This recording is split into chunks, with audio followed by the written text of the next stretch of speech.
morning. Now, this morning we have Mr. James, Robert James, and I gather he would wish to be called Robert. Would you like to come forward, please, Robert? And Mary will ask you to take the oath.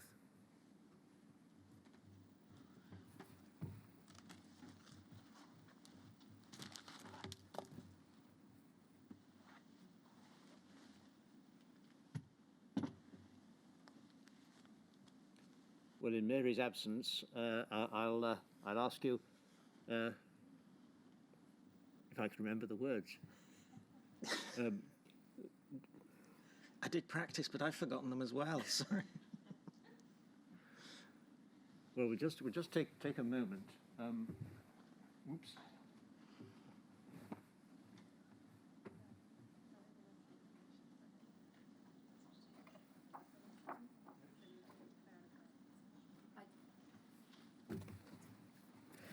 It's important to get them absolutely right.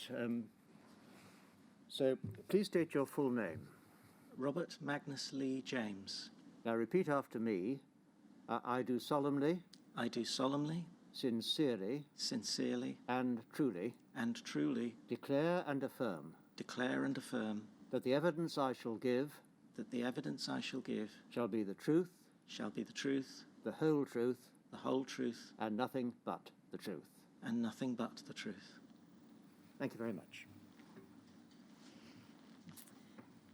Robert, you're here to give evidence about your campaigning work, but before we look at that, I'd like to ask you a few questions about your own personal circumstances to give some context. Yeah. You have severe haemophilia A. That's right. And initially you were treated with cryoprecipitate. That's correct, yes. That included home treatment with cryoprecipitate? Yes, my parents bought a freezer specifically so that I could have cryoprecipitate at home. And I can remember mixing it up and making it, although I wasn't allowed to inject it. Yes. How manageable was cryoprecipitate as home treatment?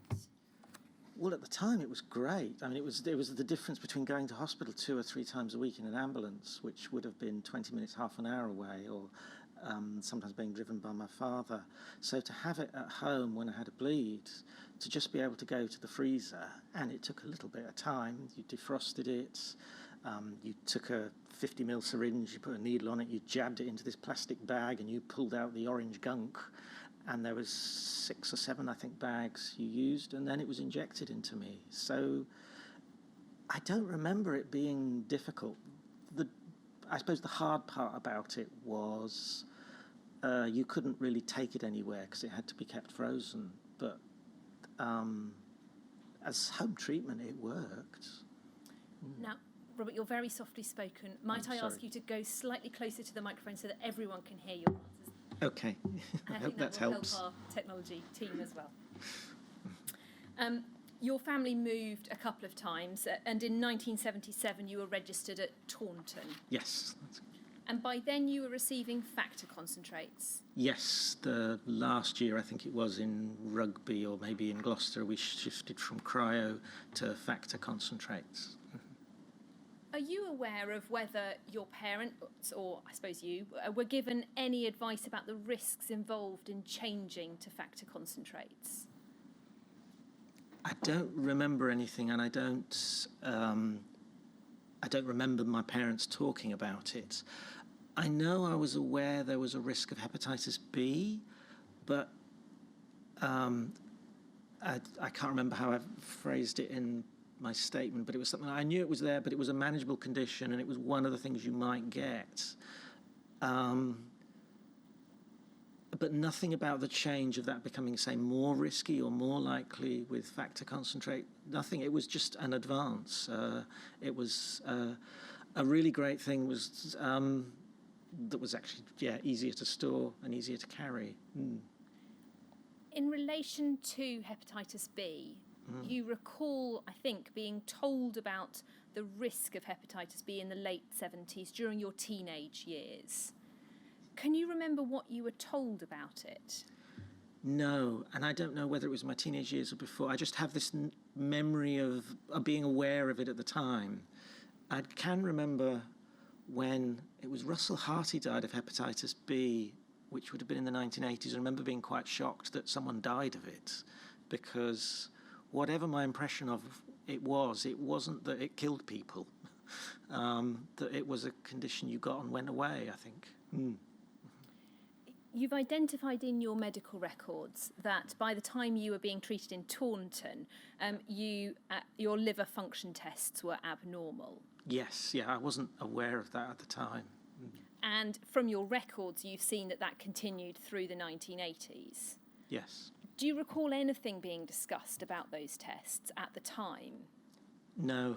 The system would be, you went in, they took routine bloods, and things were just fine. There was never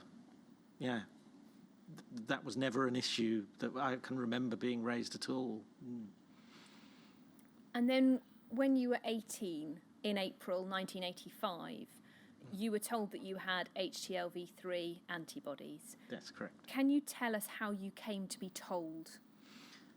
I'd got a bleed or a problem. There was some reason I needed to go into the hospital, and I rang up, I think, and said, can I come in tomorrow, or can I come in a couple of days, something like that. And by chance, I went in with my father, because I was 18, so sometimes I went on my own, sometimes I went with him. If he was driving in, then I'd get a lift with him. And while I was there, after we'd done whatever it was about whatever problem I'd got, the doctor said that they'd done this test and I'd got HTLV3. Before you were told that, were you aware they were testing? No. After you were told, what did you then do? Well, when I was told what the Dr. Thompson said, it was very uncertain. I might be immune to it. I'd got antibodies. I might have it as being ill. It might mean nothing at all. And then I rang up, I think it was THT, the next day or the next couple of days, and said, what does this mean? And they said, it means you've got the virus that causes AIDS. And you've described that subsequently your father said to you that the doctor had thought very hard about telling you. Yes, he told me, I think it was once when we were on holiday, that he had spoken to the doctor later, and she'd said she'd been up all night worrying about how to tell me, and that I think at the time I was the only patient at the centre who'd got HIV. And the information she provided to you was very uncertain. The Terence Higgins Trust phone call indicated that it was HIV. Yes, that they certainly said to me the idea of immunity was not really sensible. Then we were obviously cautious about saying the doctor is completely wrong, because people were then, but it was a very different slant on the way it was described. It was much more negative than what she had said. And when you told the person on the end of the phone at THT that you had HTLV3 antibodies, you've described a particular reaction that many people had. A number of friends of mine who were diagnosed very early with haemophilia, or not many with haemophilia, but lots without haemophilia, gay men. If you rang up then, they'd be really surprised. There was the gulp, I discovered it was called. And it's because at that time there were so few people diagnosed with HIV, it was a few thousand. Even though it was the Terence Higgins Trust and they were a helpline, they didn't often actually get that many positive people ringing up saying, I've got HIV or I've got HTLV3, what does it mean? So it was, yes, quite a surprised reaction. And I wonder also if there was some surprise about what I'd been told. And you've described that the gulp was something that several people experienced when they told people about their diagnosis. Yes, yeah, because it was so unusual at the time. You went on to university. Yes. What difficulties did you initially face there because of your diagnosis? When At the time, because we didn't have anything like an Equality Act or Disability Discrimination Act, the way it worked at university, if you were going to university and you had any kind of disability, you had to write about a year, 18 months in advance to the university and say, can I come to your university, can you cope with my disability? And they'd write back and say yes or no. And I wrote to a number, and Swansea, which is where I went, wrote back to me and said, fine, it's not a problem. And on my open day, I went up there. It was a beautiful sunny day. There was the beach. And I visited the medical centre on campus, and that was all fine about me having haemophilia. And then when I arrived to start my degree, I went into the department, and before I'd signed up to join the course I was doing, the head of department came over to me and said, can you not do this? Can you not sign up here? We'd like you to go and see someone the next day.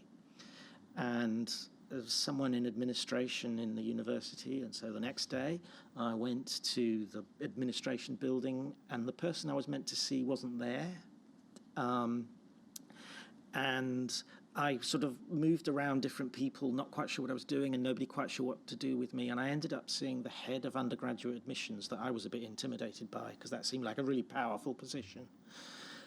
And he had no idea what was going on. And then he said, go away for half an hour, come back, and I'll find out what's going on.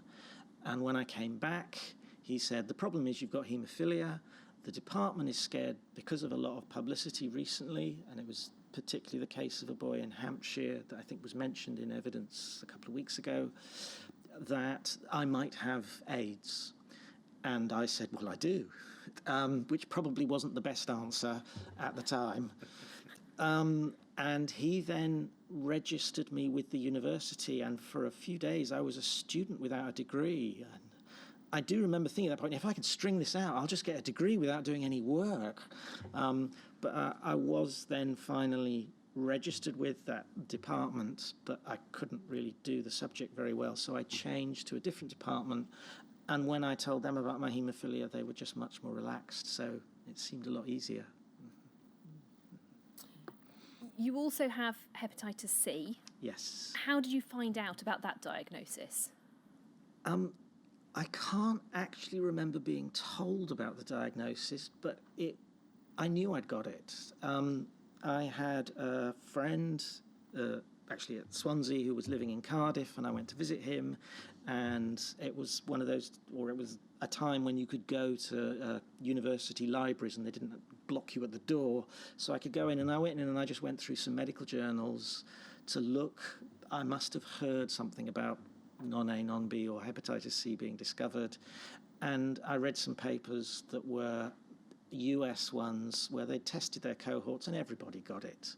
So by the time it came to either being offered it or me asking at my centre, I'd got severe haemophilia, and I was reading papers where people who'd had one injection of factor A had got it. So I knew I had to have it. I've had thousands at that point. So I don't really remember.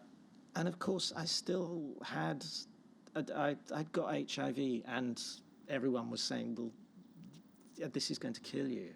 So when you've got a short-term killer and a long-term killer, the short-term one takes precedence. So I was aware of it, but I felt I didn't need to think about it, because AIDS was what was going to kill me.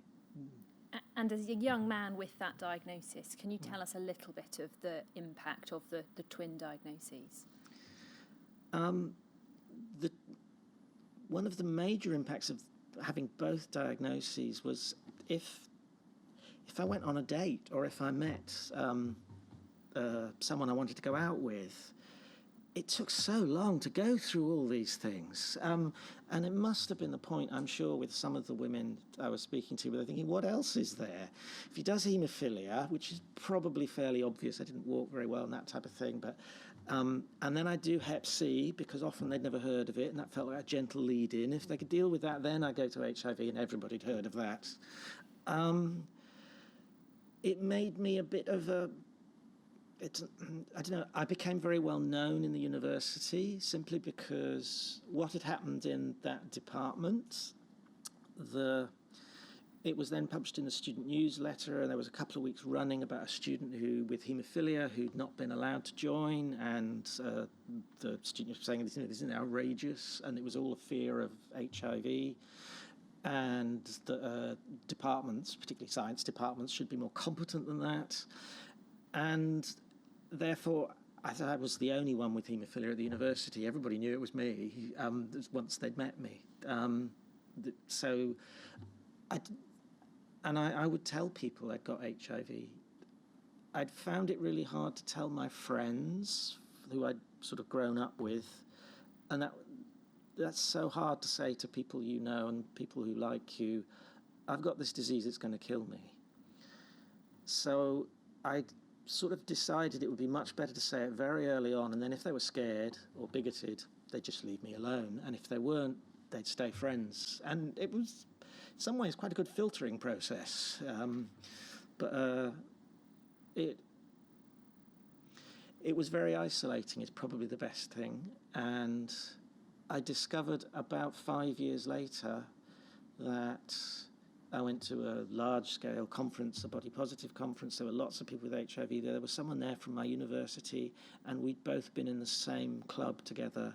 And he'd known, and he said he was too scared to tell me at the time. I suppose there was also that thing. I was at a university which is very trendy lefty, so there was a sense of people. It would have been really wrong to be nasty to me, there was a sense. And there was certainly a lot of people who were very political who were stigma around this is absolutely wrong. And if you get any, you will come and tell us and we will make sure it doesn't happen. And there were a few times things happened. But in general, most of the people I knew were very sympathetic and certainly always very shocked when I told them. I want to come back to the question of stigma in a moment, but just to finish off the sort of chronology of your own situation. Subsequently, you underwent a year of treatment with pegylated interferon and ribavirin for the hepatitis C. Yes, that was horrible, absolutely horrible. And I wrote it up as a sort of diary in Birchgrove magazine. So there's 4 articles every 3 months. And I had to wait quite a long time because I got HIV and they wouldn't let people with HIV have it because the way they approved it was people with only Hep C. But I'm hoping we'll come on to the annoyances I have about that later. But I did eventually get access to it. I had a particularly unusual genotype, and the way the rules were written, it meant I ended up lobbying to have a year's treatment rather than 6 months. And I was successful in getting my primary care trust at the time to pay for those extra 6 months. But it was also very hard thinking, I hate this drug. It is horrible. It is doing terrible things to me. And I'm asking for another 6 months. I remember from my diary, I think I had 24 side effects, 2 of which were positive. My hair grew straight. It grew straight everywhere, which was very odd. And I used to get a warm feeling in my left foot. And then the other ones just, you'd get a kind of succession of 3 or 4 one week, and then you get 3 or 4 the next week. I remember it was, I think the interferon would give you diarrhea and the ribavirin would give you constipation. So you'd move through a week from one to the other, and there'd be a, sort of a day in the middle when you didn't have either. I had to change my HIV combination during that, which made it very difficult because that was very fixed around what food I could eat at what time. And I can remember a number of days of sitting at 8 o'clock at night or 9 o'clock at night thinking, I have to eat something because I have to take a tablet, and I have to take a tablet with that, and then being able to go to bed and sleep. It was exhausting, and it made me a bit manic. Particularly near the end of the week, and I was doing I started a degree part-time, a master's, which probably wasn't a good idea, but I was a bit manic, so it was only at the very end. And the other thing I can particularly remember when I first got the results, or actually no, I should say, once when I was away with my father we went to an athletics meeting in Spain, and I took my interferon and I injected it while I was there. And he told me the next day, when he watched me and what happened over the next 24 hours, he thought I was going to die. And he was wondering, how do you bring someone dead home from holiday? And then when it didn't work, I can think of another friend who was just really shocked and said, it nearly killed you. I say it didn't work. It half worked. Discovered I'd got 2 types, and it had got rid of 1 type, which was not seen before. You then subsequently had a shorter period of DAA, direct-acting antivirals. They were successful. Yes. But you've described the side effects as still intolerable. Yes. Can you tell us about that? That was, sofosbuvir and ribavirin. And I just started to become very photosensitive. I would get permanent headaches, and just tired, not going out, not wanting to do so much. The headaches were particularly bad because I was working at university, and I knew I was going to be looking at a screen, and there was no way I could look at a computer screen for more than about 20 minutes a day.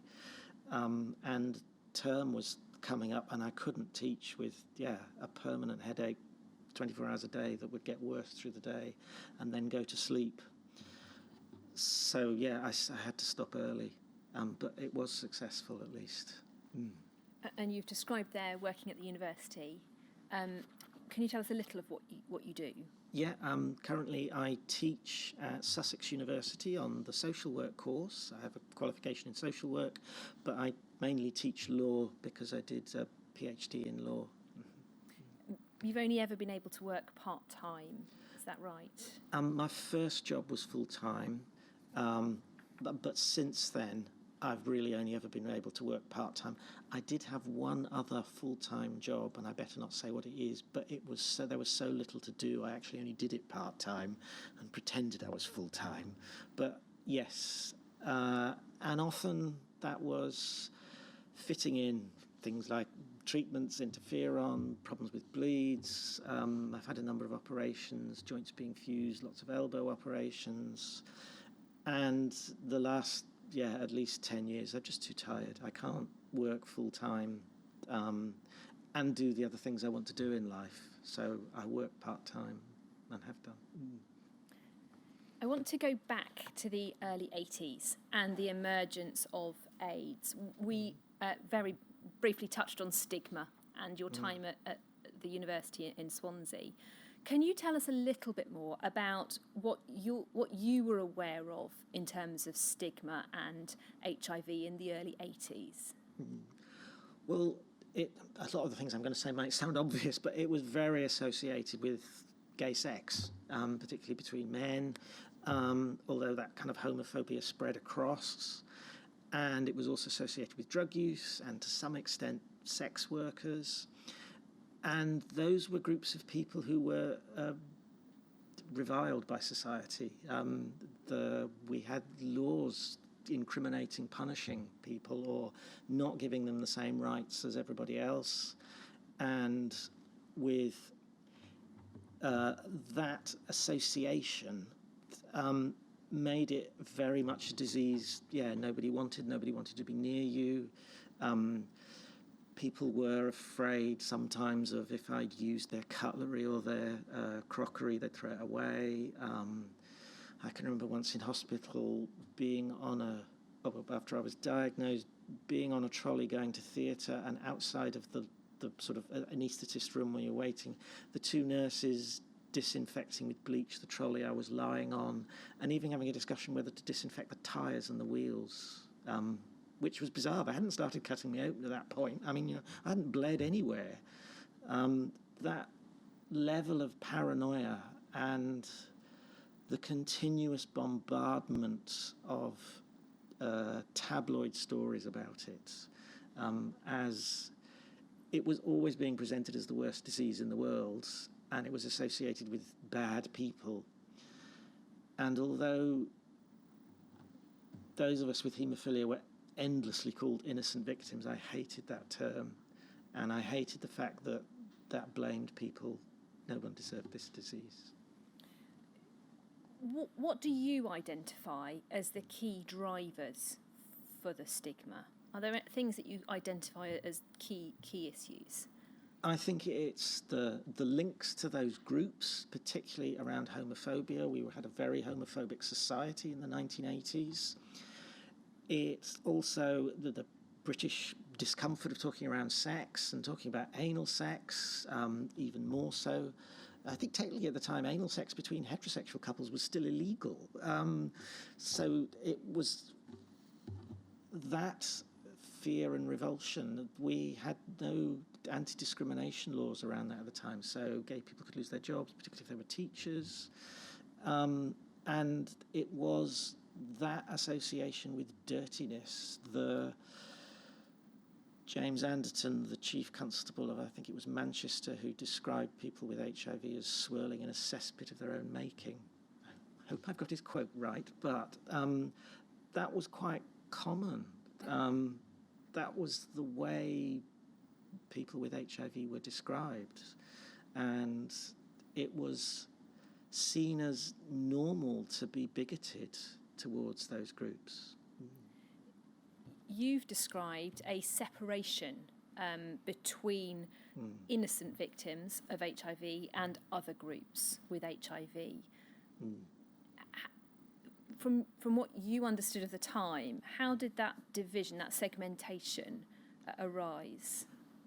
I think the segmentation arose initially because of our clinicians, our doctors. They were scared of us associating with all the people from all those other groups. And also the haemophilia, the society was certainly uncomfortable about associating with those groups for a while.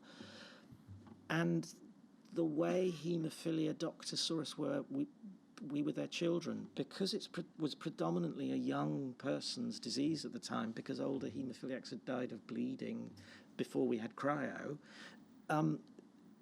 there was an awful lot of young children. And for haemophilia doctors, they saw us like that. And so they would just not refer us on to an appropriate immunologist. They exceptionalized us. They sort of pushed us away. And part of that speaking to other people was asking them, do you want to see someone who's an HIV doctor or go to a GU clinic, and people going no because they didn't feel comfortable with it. And part of that was them not even offering it. I particularly remember when I was in Swansea, my girlfriend at the time, it made sense for her to have an HIV test, and we had to go to a GU clinic because the haemophilia centre wouldn't do it, and we saw a GU doctor, and he sort of register as a patient, and he would have treated her, and my haemophilia doctor wouldn't treat me, would treat me, and I wouldn't be allowed to go and use them. It was, I don't know why, when we'd always had orthopaedic surgeons in there, that was routine to have a joint clinic with them. Why not have a joint clinic with the next specialism? And I think also they were just as bigoted as lots of other people. So they felt, I don't know, maybe we would catch homosexuality off people.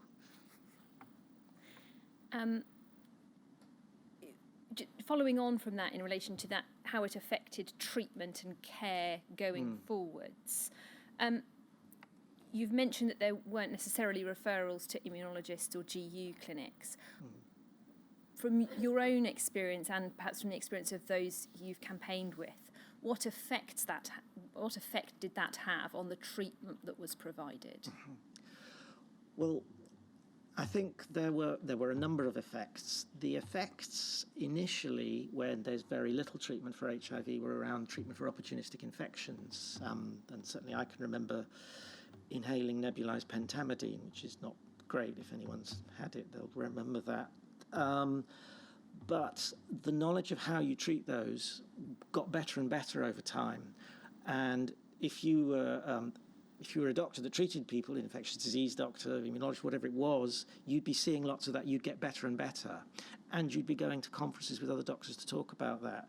Haemophilia doctors almost didn't seem to do that. And a lot of them, there's a couple I mentioned, Mark Winter was one, and later on Hastasani were very good at keeping up to date and knowing what was going on. But the others, they just seem to work on the idea, well, I'll read a few papers and then I'll know what to do. And then later, when we got combination therapy, there was a particular issue with haemophilia doctors, and I know it was at my centre, and I suspect it was at a number of others. They were just so behind. So they were prescribing one drug on its own, which at the time was not just useless, it was unethical. It was denying that person a future possibility of treatment by making them, or leading to them becoming resistant to that drug. And at that point, we didn't have a lot of drugs. So I think there was about 7 or 8 at the start with, and I was allergic to 3 of them. So I was always struggling a bit to fit a combination that was strong enough to control the virus, but I could actually tolerate or take. And you've spoken about clinicians' view of patients as their children. And can you expand for us a little bit about why you think they were so hesitant in some situations to refer on? What was your understanding of what was going on? I think it was an emotional response from them, and I think it was a mixture of emotions, one of which was probably guilt, that they had given this drug and infected this person, and also that I suspect they wouldn't have wanted their own children to be going to a GU clinic or going to a clinic with drug users and gay men who were ill with AIDS and just other people with AIDS. I can certainly remember one doctor when I was forming a self-help group for people with HIV in that town, and he said I shouldn't, because I shouldn't meet those people. I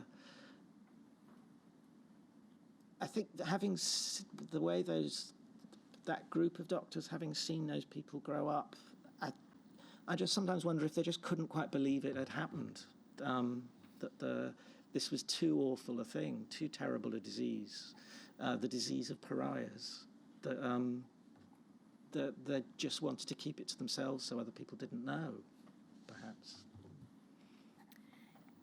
You also speak about the belief of clinicians about the incidence of AIDS being a form of denial. So you've addressed in your statement some journal articles that for you show that it was wrong to carry on treatment with large pool concentrates from late 82. And you've highlighted the 1 in 1,000 statistic that the inquiry's heard evidence about a number of times. Yes. You say that's inaccurate, but you also say that in your view it was a form of denial. Can you tell us what you mean by that? Yes, I think that looking at those papers and looking at what was going on in the medical world at the time, when you have, in the US, the numbers are going up. So I think it's the first MMWR report is 2, and then it's 6, and then it's 11. So it's obviously rising. When we have Professor Kernoff talking about an epidemic being ludicrous, and then he says the risk is 1 in 1,000, and then Professor Christine Lee says the incidence is 1 in 1,000, and I also think it's wrong to use that term. We were all a group of patients. We're not thinking about the specific difference between incidence and risk. We're just seeing the statistic. And also, I think Professor Tuddenham said it breaks the first rule of epidemiology. Just because you've got 2 so far doesn't mean you get none later. And therefore, it was a ludicrous statistic.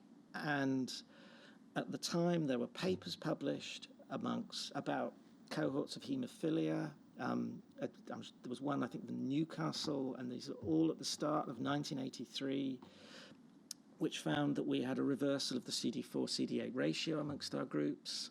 And exactly the same finding was being seen amongst gay men who were on the scene and having a lot of sex and likely to have HIV. It was also seen amongst drugs users, and that had been published at the end of 82. And then, there's an article in the New England Journal of Medicine, Deforge, which talked about this, that reading those papers, it seems to me almost impossible to see this wasn't going to get worse. And even if they thought it was going to be a smaller epidemic, but the continuous reassurance is not quite the right word. A desperate attempt to avoid panic is what it seems. I can remember a friend of mine, and I'm not going to mention his name because it hasn't come out at this, who was the chair of Birchgrove at the beginning, and he talked about the expression he used was "don't scare the horses," that our clinicians were always "don't scare the horses, never frighten anybody, say anything to keep calm," and there was also your phrase, which was erring on the side of the optimistic. Always, it seems to me, and it happened later, I felt with non-A, non-B, hepatitis C, but it seems extraordinary looking at those papers not to see there is an obvious link here. So it must be something that's being transmitted amongst all these groups. Blood products is the obvious way of doing it. And we also knew that blood products were much better at spreading viruses than something like cryo. You take 20,000 people's blood, you mix all their diseases together, and then you inject it into a haemophiliac. Can I ask you this? You've spoken about stigma in the early 80s, and we know it went on for a long time. But at that very early stage, what impact do you think that stigma had on clinicians' assessment of the risks? I think because the condition was so stigmatized, they just couldn't believe it would happen to their children. We were a innocent, a nice group of people that they had looked after.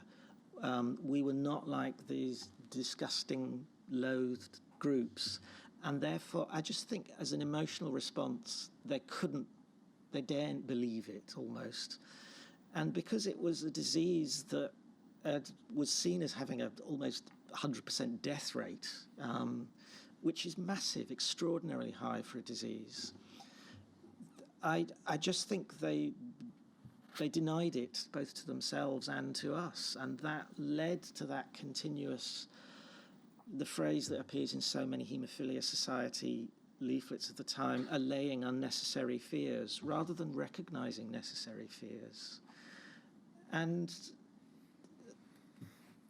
it also wasn't, there's hints in some of the evidence we've had, but it wasn't always successful. Professor Bloom doing a talk at a Haemophilia Society AGM and people walking out because of what he was saying, which was that it's not going to be an issue or it's very rare. The fact those worries were there, the fact that, yes, the Daily Mail, I think it was, produced an article about killer blood and people were worried about that, and the response to that was not to see that as an issue to be taken very, very seriously and what are we doing? Should we be making changes? But we should complain to the Press Complaints Commission, and we should calm people after that. And although not sure tabloid headlines are the great way, but it was accurate. And when we come on to hepatitis C, what impact? What was the situation in relation to stigma and hepatitis C? My impression of the stigma of hepatitis C was it was a lot less, but that was because the disease was not quite so public. So the first thing you had to explain often was what it was. And a lot of people I told when I talked about having hep C would go, oh, I think I've had a vaccine against that. And you go, no, that's a different one. So to explain that. But the main area of stigma within that, again, comes out as it's relationships, trying to form a relationship when you've got to tell someone you've got something that's, I mean, in that case, it took a long time before we knew how sexually transmissible it was, and just explaining that to someone. And in medical services where they just were silly, so dentists, particularly bad for both diseases, if you were referred to a different department. And And I think that also persisted with the haemophilia doctors, a lot of them not referring to liver doctors. They hadn't done for non-A, non-B, and they still weren't when people were diagnosed with hepatitis C. And that again seems extraordinary. I just diagnosed a person with a new condition, and I'm not going to get the expert to talk to them about it. I think the way they did, a lot of them did, the hep C diagnosis was just so awful. And it's almost a terrible thing to say, but they'd had a practice with HIV and they still got it wrong. It's the way it was done to so many people. And you talk in your statement that part of the stigma was the connection between hepatitis C and intravenous drug users. Yes. First of all, in terms of the treatment approach, you've said that clinicians didn't necessarily refer on. How much do you think that the stigma attached to hepatitis C influenced the treatment pathways that were followed?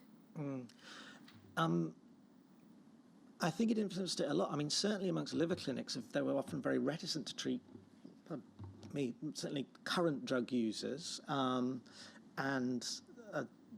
which then makes it odd that they would have been much happier to treat people with haemophilia. But I think it was that mixture of also not wanting liver doctors perhaps to know that they'd got this disease through the treatment from the haemophilia doctor. And I'm sure also there were people with haemophilia who are struggling with this diagnosis and they don't want it then to be associated. Some of the stories we heard at the beginning about people's treatment by just like neighbours and stuff was horrible. And I think that stigma, and certainly when you're diagnosed with a condition, you start to learn more about it. You will pick up, if you've got hep C, it's predominantly a disease of drug users, or it seems to be. It certainly was at that time. So if you're also not comfortable with that and your perception is going to be, well, if I go to the clinic, that's all I'm going to see and I don't want to be sitting in a room with those people, then you're not going to be pushing your doctor for a specialist referral. And if your doctor is happy to continue on, bumble away in an area that's not their speciality, that's what's going to happen. So from your perception, how much of it was the doctors being protective towards patients who were uncertain, and how much of it was the doctors being influenced by the stigma around the disease? Or was it 6 of one and half dozen of the other? Or probably they're sort of tied up, because if the doctor is prejudiced or thinks that drug users, that's a terrible thing, you don't want to be associating with them, then they're acting on that stigma. But if that's also part of being protective, and there's also that just general protection of looking after their patients. And if we had a very patriarchal doctor knows best situation, and that a lot of people would just do what their doctor told them. But I suppose kind of half a dozen, 1/6 of the other, because they were also a bit mixed, the stigma and the protection. And through your contacts in your campaigning and the organisations you've been involved with, what impact did that treatment approach have on the relationships between clinicians and patients? I think in the long term, it ruined it. If for someone like myself, if you went through the period of lots of repeated messages, it's always better to take your factor. The risk of of AIDS is far, the risk of not taking your treatment is far outweighed. Keep taking it. And then so many of us were diagnosed. And then you had the situation of hepatitis C. So even for those who didn't get HIV, who must have spent a couple of years wondering and hoping that by the time they get to be more confident they have not got it, we then go through that period with non-A, non-B, and we get diagnosed with hepatitis C, and the initial response is it's fine, it's a mild disease, you don't have to worry, and it's not. And when it becomes clear it's not, all of us, and there might have been a very small number of very young children who would have been born after the HIV thing, before Hep C, but everyone lived through that, or everyone's parent lived through that. It's really hard to trust a doctor when they've got it wrong so badly twice. To have minimised the severity of one and got it wrong, even when they knew that there was a proportion of people who had cirrhosis, and they were minimising that as, well, it's only a small number, it seemed quite a large number to me, and then it progresses and gets worse, and yeah, that 1 in 1,000 and then over 1,000 people get HIV. It's really hard to trust someone when you're thinking, well, what is your knowledge? And so, yeah, and for me, that was, well, I need to find this out myself. I need to be the person who knows about it. And certainly, I always knew more about HIV treatment than any of the haemophilia doctors I saw. I knew more about which combinations worked, which didn't, which you couldn't have together, that type of thing. And I ignored them if they ever wanted to speak about anything other than haemophilia, because I didn't think they had the knowledge. You've worked with both haemophilia-focused organisations and broader AIDS organisations over the years. Before we delve into some of the detail of those that work, can you give us an overview of the differences you've observed in the approach to treatment, particularly between those two groups? Well, it's particularly noticeable with HIV. Within the wider HIV community, knowing about your treatment, you make choices about what treatment you have, and even before we had treatment in the older AIDS wards, the way they were constructed was so different that, I mean, we talk a lot now about patient-centred, but it was so much more. So little examples. I can remember visiting a friend on an AIDS ward, and his partner is lying in bed with him. If you went on a haemophilia ward or an orthopaedic ward, if someone sat on your bed, they would be immediately moved away. On an AIDS ward, people putting up decorations when someone was going in. The whole staff team's approach being, these are the options, this is the upside, this is the downside, what do you want to do? You're the one in control, you're the one making the decision. And how I would try and take that with my haemophilia clinician, it was much harder.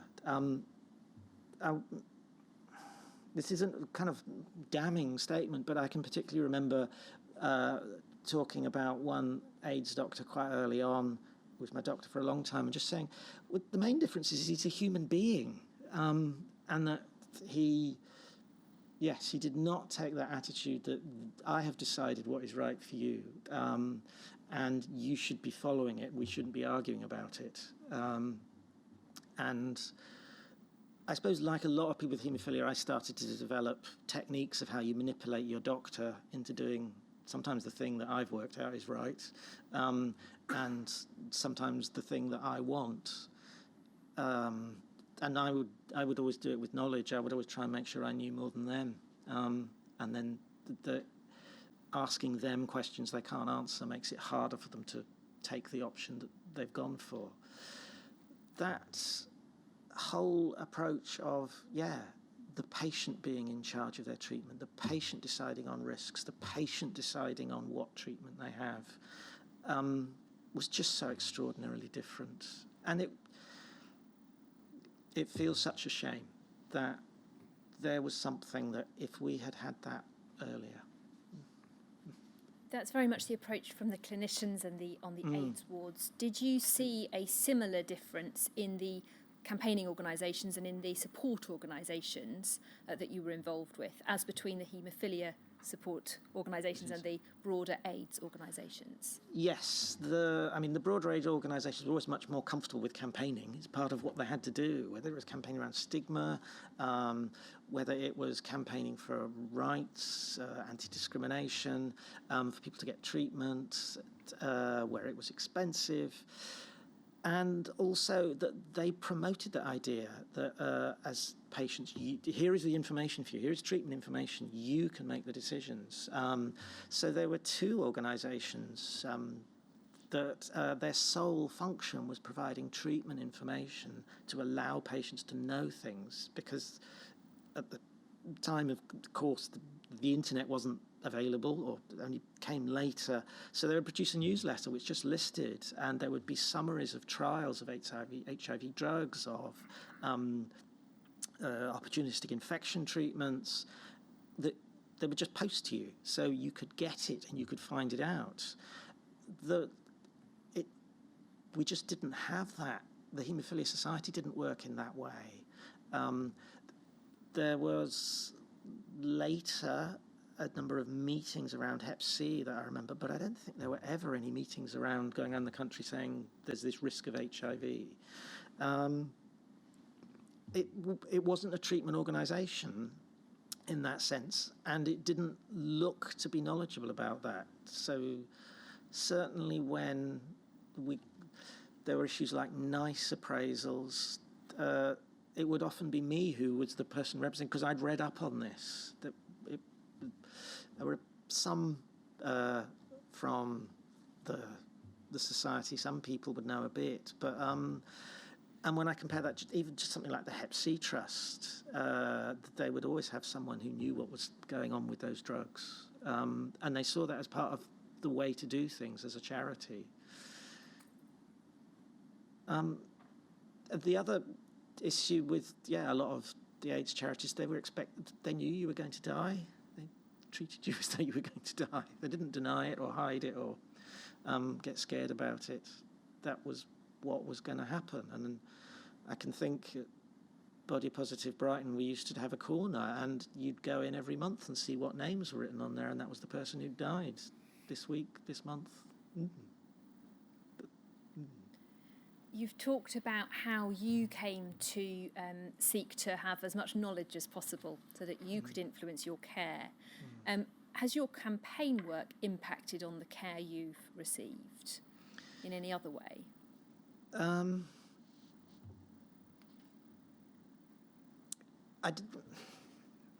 It's certainly not had any impact in the Hep C or HIV sector. It's probably helped.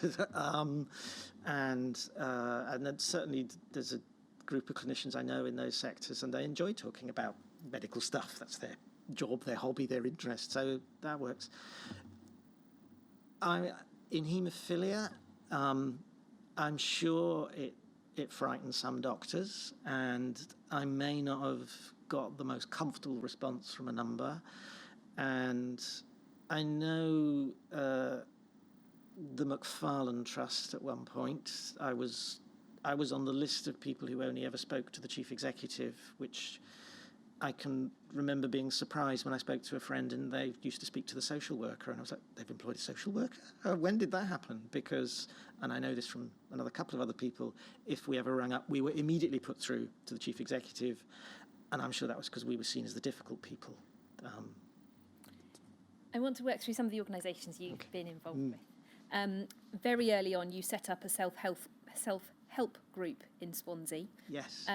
When you were first diagnosed. What can you tell us about that group? I was a volunteer at the drugs agency there, Swansea Drugs Project, and they'd come and done a talk on my psychology degree, and I thought, well, that sounds interesting. I'll go and do that.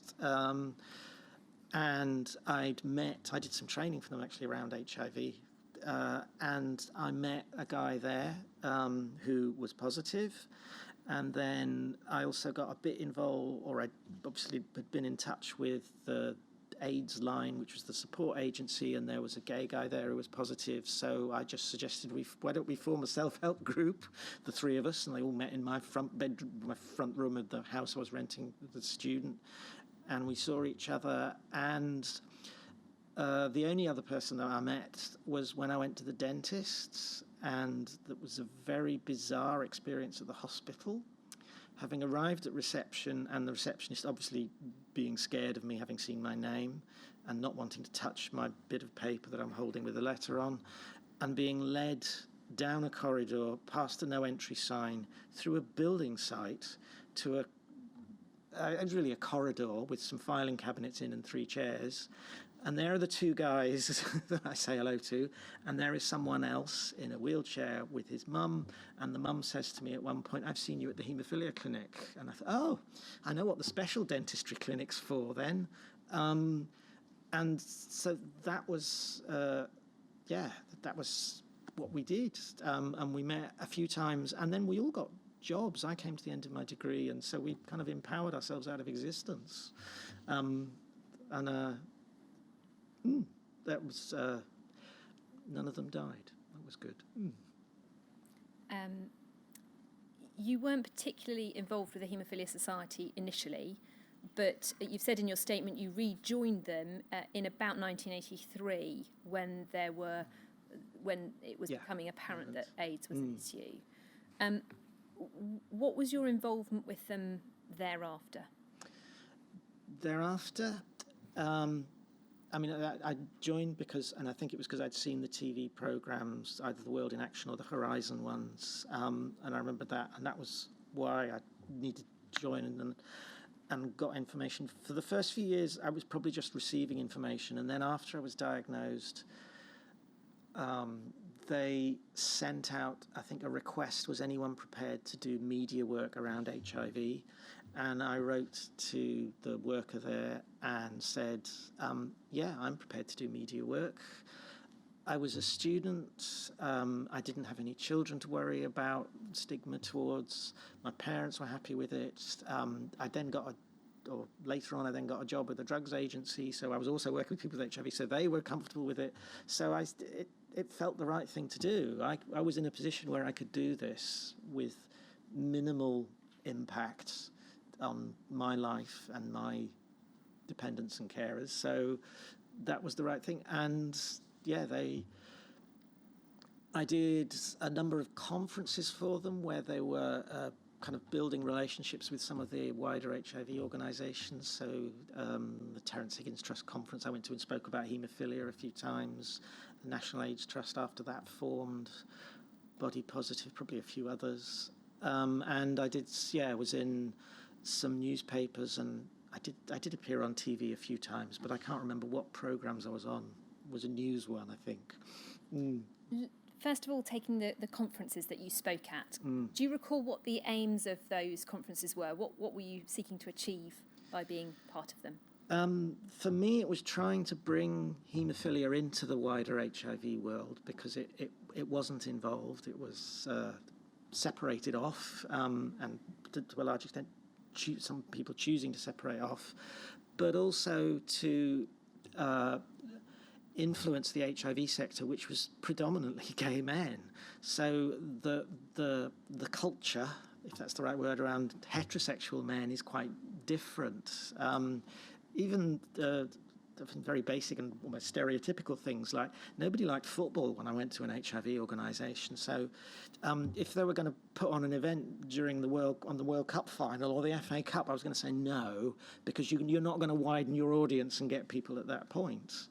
And to try and move them so that not every event they did was always in a gay club or a gay pub, that if they were going to do prevention work, they needed to be wider.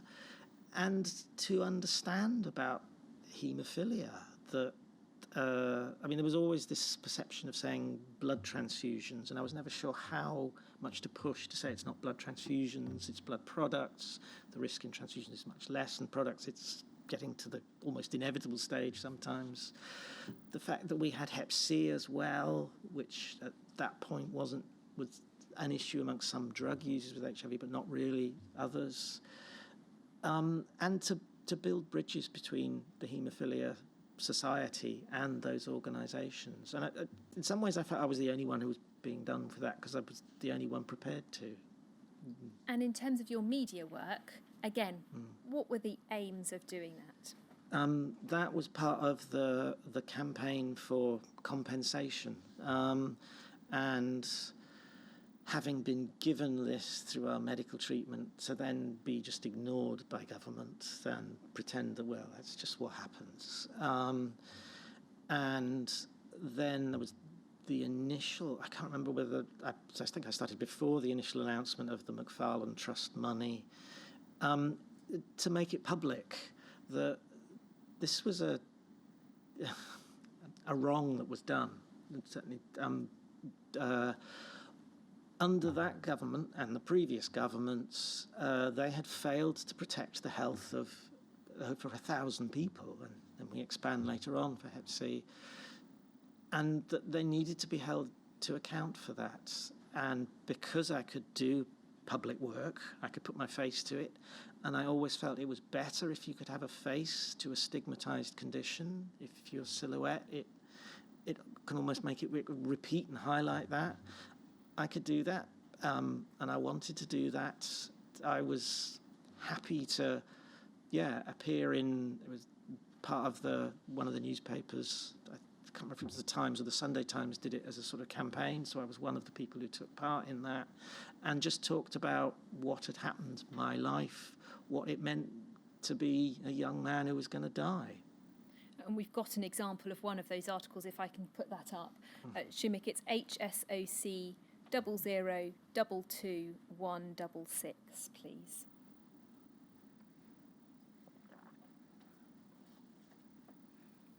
And if we can go to the first column. It's an article from the Sunday Times, 15th of October 1989, where you've talked about your own situation and also dealt with some of the legal process. If we can go to the bottom of the second column, Shumik. I'm sorry, it's the bottom of the first column. It talks about you having been involved in the legal action and saying, how can people be put up in my situation? I can't tell you how used and worthless I feel sometimes. Money would not compensate me for the loss. Sorry, could we have the top of the second? But at least it would give me security to make the best of the life I have. And so it tells your story, but also talks about the need for action. Yes, and that worthless and loss is that mixture of the stigma around you've got this horrible disease, but also that a health system that doesn't care and a government that doesn't care that people are going to die. That's what happens.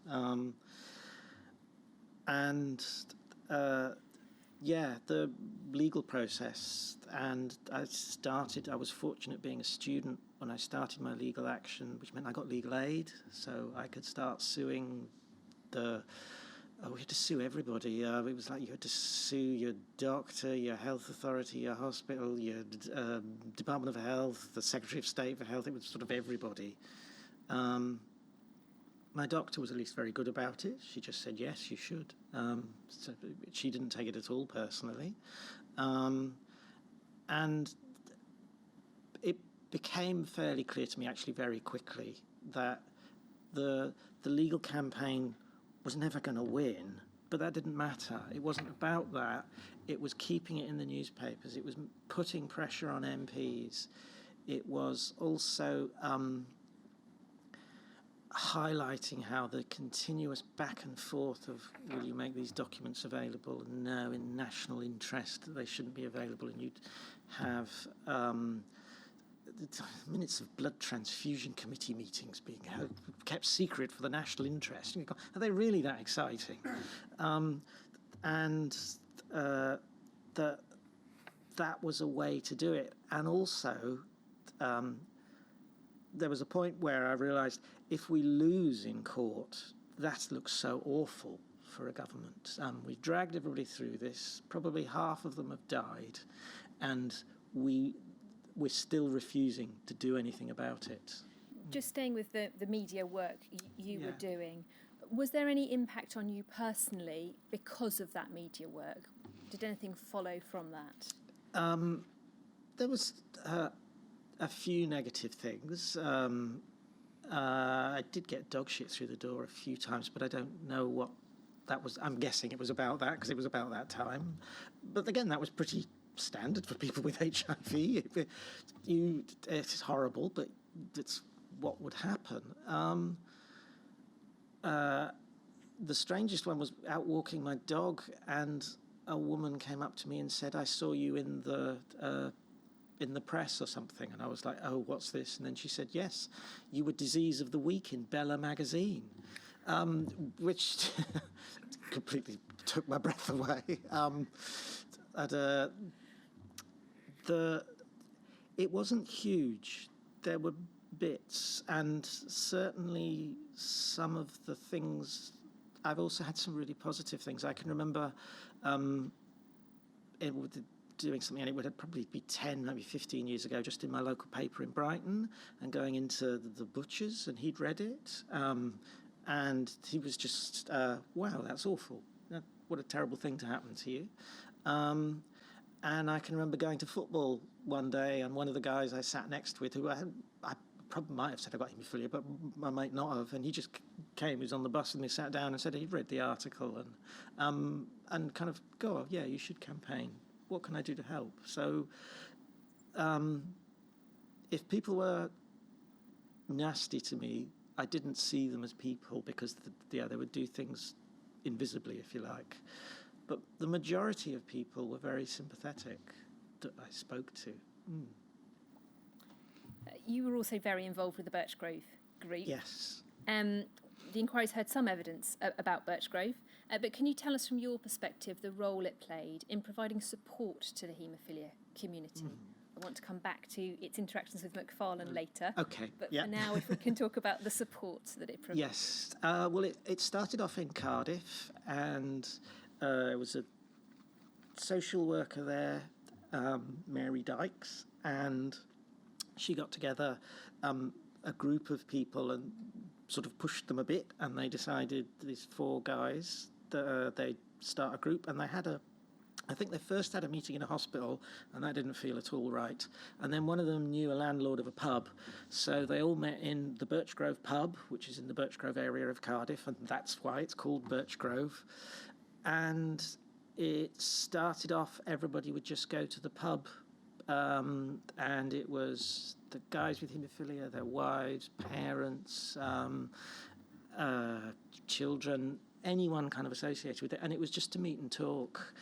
And I was in Swansea, so a nurse, they got a new nurse at the Swansea clinic, and she knew about it from the Cardiff Centre, and so I used to go across to see them, and then they organised a weekend, a holiday away for everybody if you wanted to go, and it started off very much. It was a place to talk about this that was safe, a place to drink, a place to make jokes about it, because everyone's always very serious about, inevitably, when you've got a disease that's going to kill you.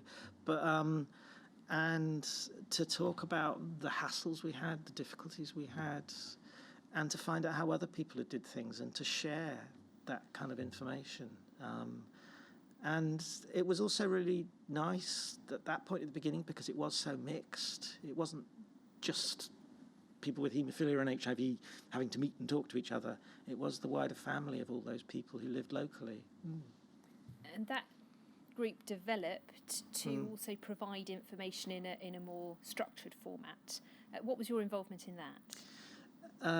It went on. Birchgrove kind of sort of had a number of phases. It would do something and it would go away for a bit, and then it'd come back and do something. So the initial bit, with the 2 particular people, one of whom has given evidence about editing the magazine. We produced a magazine we tried to look at issues that were relevant to us. I wrote articles for it. I think one of the articles that was shown during that day was actually written by me, because it had a lot of the things that I was very vexed about at the time, such as why aren't people referred to liver doctors?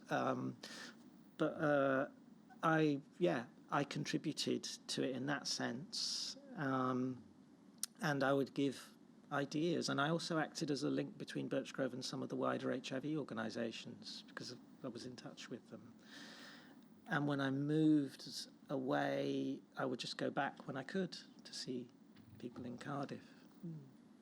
In terms of those communications with people who were part of Birchgrove, what were the sources of information that the group used to inform the communication? I mean, some of the magazines are very much about sort of feelings or I don't know, support type things, so it was quite easy amongst our group to get that type of thing. In terms of the medical information, I can remember the chair, he would go to Cardiff University Library and he would read medical journals if he was finding stuff, or we'd take stuff from some of the HIV treatment organisations, and a lot of them would happily let you reprint, republish, so we'd do that. In terms of things, if it was about social care or things you might be able to get, or housing issues, it would often be speaking with social workers or people who knew that system. Those would probably be the main sources. So I'm about to move on to Birchgrove's interactions with the Macfarlane Trust, which will take us a little bit more time than we'd normally have before the break. I wonder if we take a break now and I pick it up after that. Well, let's do that and take half an hour until 20 to 12. So a break for everyone, 20 to 12.